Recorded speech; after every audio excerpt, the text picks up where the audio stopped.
Voltamos, humanos, tudo bem? Bom, vamos continuar a parte de fisiologia, tá bom? No vídeo passado, a fisiologia da respiração 1, a gente viu as características, as trocas, alguns outros tipos de respiração, as mais importantes, que a gente vai focar mais na respiração humana, ok? Na respiração do mamífero em geral. Bom, então olha só. Esse aqui é um esquema do nosso sistema respiratório. O nosso sistema respiratório tem várias partes, eu numerei aqui de 1 até 9, e a gente vai falando aos pouquinhos sobre eles. Bom, é interessante que você lembre o seguinte: o ar entra e o ar sai. Para o ar entrar e para o ar sair, lembra quais são as 3 condições? Membrana tem que estar úmida, tem que ter uma diferença de concentração de gases dentro e fora, e tem que ter uma pressão. Tem que ter uma pressão para entrar, uma pressão para sair, ok? Beleza. Bom, então olha só. Nós temos o número 1, vou colocar o número 1 aqui, eu acho que cabe. Deixa eu ver, cabe sim. No número 1, nós temos as fossas nasais. Fossas nasais. Nossas fossas nasais têm pelos. Esses pelos servem para filtrar esse ar que está entrando. E toda a porta de entrada ela é rica em bactérias, então o sistema imunológico tem que estar mais esperto nessas regiões, porque são portas de entradas para doenças oportunistas, tá legal?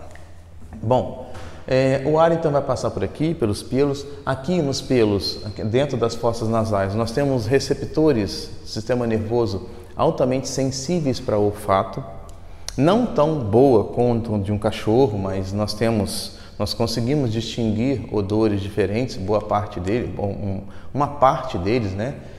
Algumas pessoas são mais privilegiadas nisso, então trabalham em indústrias específicas de perfumes, de enólogos, né, que trabalham com bebidas e tal. E é interessante que para você sentir o gosto das coisas, tem que sentir o cheiro primeiro, porque ele vai lá no seu sistema nervoso central e fala assim, ó, é aquele negócio que a gente gosta. Aí você, nossa, esse negócio eu gosto. Você pode ver quando você está com o nariz entupido, você não sente o gosto das coisas, porque não chegou até o cérebro com a informação que era, tá legal? Bom, se o cheiro for ruim também, vai falar, é aquele negócio, a gente não gosta não, tá? Bom, vai passar pela faringe, que é um canal de passagem, tá tudo bem. Essa faringe é dividida em nasofaringe, orofaringe e laringofaringe, a gente não precisa entrar em detalhes. Então vou colocar aqui, faringe. Faringe. E o número 3 é a laringe. A laringe é uma estrutura cartilaginosa que você conhece, o conjunto todo, você conhece popularmente com o nome de gogó ou pomo de Adão, que é mais desenvolvido no sexo masculino, tá legal? Essa estrutura que fica aqui. E é nessa laringe que esse cano, esse tubo, ele vai se dividir. Uma parte vai para os pulmões e a outra parte vai para o estômago. Então, grosseiramente falando, seria assim, ó. Tá aqui. Quando chega na laringe, vai se dividir. Aqui chega até os pulmões e aqui até o estômago, ok? Quem determina para onde vai o que é uma estrutura que fica aqui. Essa estrutura que fica aqui, ampliando, ó, legal? Essa estrutura que fica aqui é chamada de glote. O movimento que você faz de deglutição, quando você engole algumas coisas, essa laringe sobe. Quando ela sobe, essa glote desce. Se ela desce, ela passa a ficar assim. Se ela passa a ficar desse jeito, o alimento que está descendo, vou colocar o alimento de outra cor, tá? O alimento que está descendo, ou a água que você está bebendo, enfim, ele vai fazer isso aqui e vem para cá. Se você não faz o movimento de deglutição, quando você está inspirando, por exemplo, se você não faz o movimento de deglutição, essa glote permanece, vamos apagar aqui, tá? Essa glote, ela permanece desse jeito.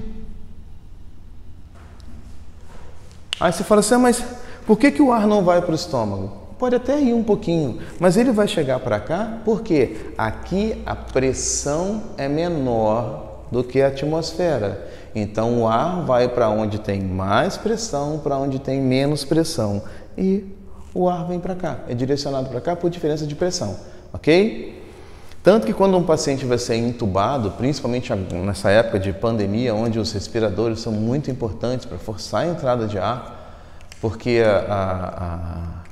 essa troca gasosa não está sendo feita de forma eficiente, quando ele vai entubar um paciente, a primeira coisa é enfiar um aparelho na garganta dele para puxar essa glote para cima para depois passar a mangueira. Legal? Porque se ele passar a mangueira aqui direto, em boa parte das vezes, bate na glote que direciona para cá. E não é essa a intenção. A intenção é que chegue até o sistema respiratório. Ok? Então aqui, na laringe, a gente vai lembrar da glote. Pessoas que têm... se quiser tirar um print aqui. Tranquilo? Tem alergias que pode provocar uma inflamação, que chama de edema de glote. Ele vai fazer com que a glote inche e bloqueie a passagem do ar. Então a pessoa vai entrar em insuficiência respiratória. Tá legal? Vai começar a ficar desesperada. Bom, descendo mais um pouquinho, chegamos no número 4. O número 4 é a traqueia. Traqueia são discos cartilaginosos que tem na sua área interna as chamadas células produtoras de muco, né? E essas células produtoras de muco mantêm a umidade desse tubo e retém também uma quantidade muito grande de partículas de sujeira. Então seria um filtro. E essas células, chamadas células caliciformes, né, que secretam o muco, o sistema precisa mandar o muco para cima, porque se o muco for produzido e se ele descer, ele vai acabar interferindo nas trocas gasosas. Então esse muco tem que subir. Essas células ao longo da traqueia, elas possuem cílios. Presta atenção, eu estou falando no nível celular. Esses cílios, eles são formados a partir de uma organela citoplasmática. Essa organela é chamada de centríolos.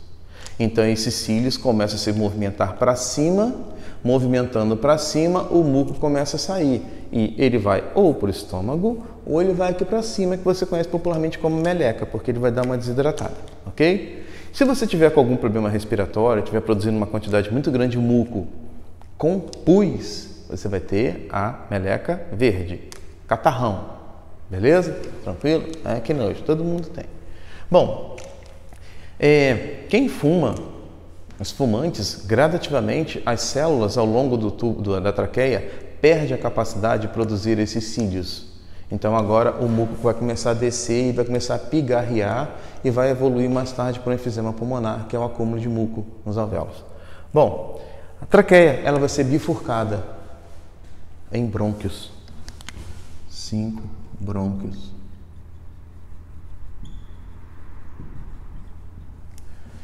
Esse brônquio ele tem que ter uma passagem. Se essa passagem é fechada, bronquite por uma inflamação, a pessoa tem dificuldade, ele precisa de mais ar e não consegue, fica... Então tem que usar um broncodilatador, que são essas bombinhas. O problema do broncodilatador é que ele é vasoconstrictor, ou seja, ele contrai o vaso sanguíneo para o sangue passar mais rápido e levar aqueles líquidos que estão acumulando, por diferença de pressão também. Então vai levando e vai desobstruindo.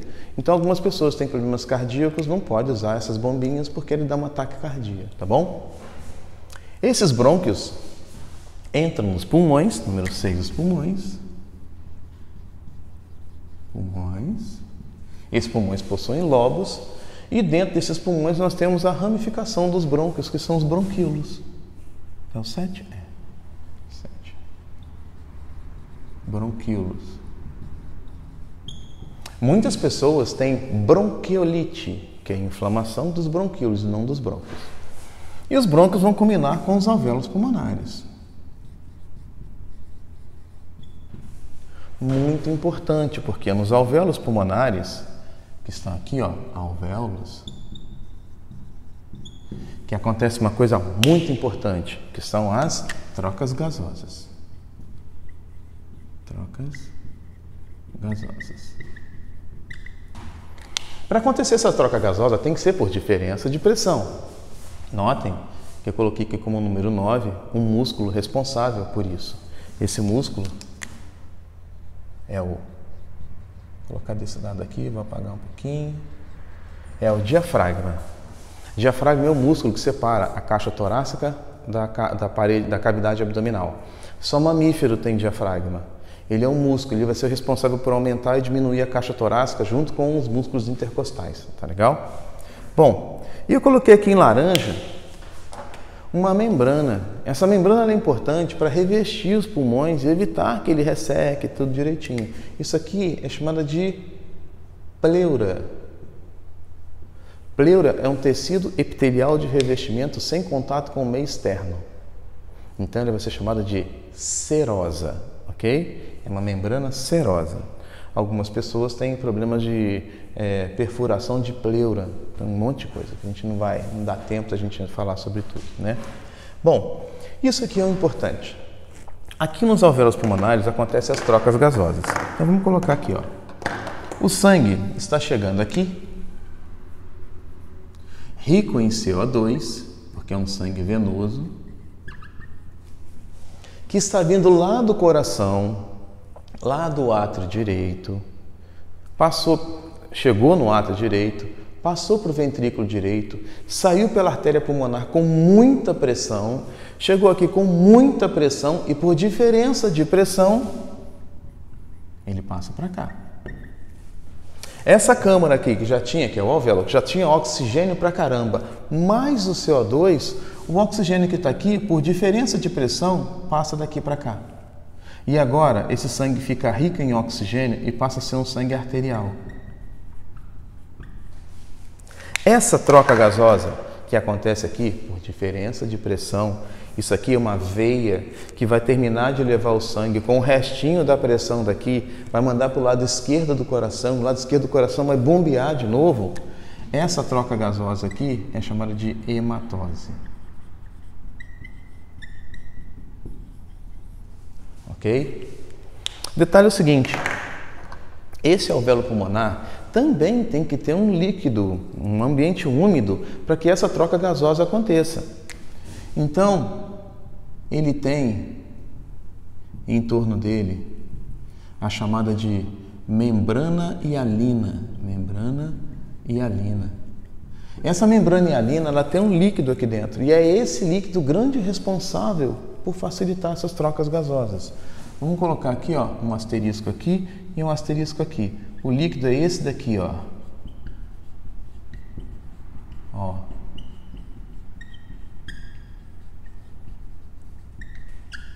É o surfactante pulmonar. Surfactante pulmonar e a membrana hialina são as últimas coisas a serem formadas no embrião. Quando o embrião está próximo para nascer, as contrações uterinas estimulam a formação da membrana hialina e do surfactante pulmonar, porque até então na vida intrauterina ela não tem respiração pulmonar. A troca gasosa vai acontecer pelo cordão umbilical. Então quando corta o cordão umbilical, ela tem que arranjar uma outra forma de respirar. E agora que esses pulmões enchem e o surfactante pulmonar facilita essa troca. Crianças que tiveram problemas de produção de surfactante pulmonar, principalmente prematuros, eles têm algumas dificuldades nessas trocas gasosas, eles vão para uma incubadora, onde a pressão atmosférica é um pouco diferente, recebe uma quantidade maior de oxigênio e tudo direitinho. A criança que tem insuficiência respiratória por causa disso, a doença é chamada de síndrome da membrana hialina. Tá legal? Bom, então a gente viu na respiração humana o que acontece e nos próximos vídeos a gente vai falar sobre a biomecânica da respiração e a bioquímica da respiração, tá ok? Tira o seu print aí. Legal? E a gente se encontra aí nos próximos vídeos. Falou? Falou, manos?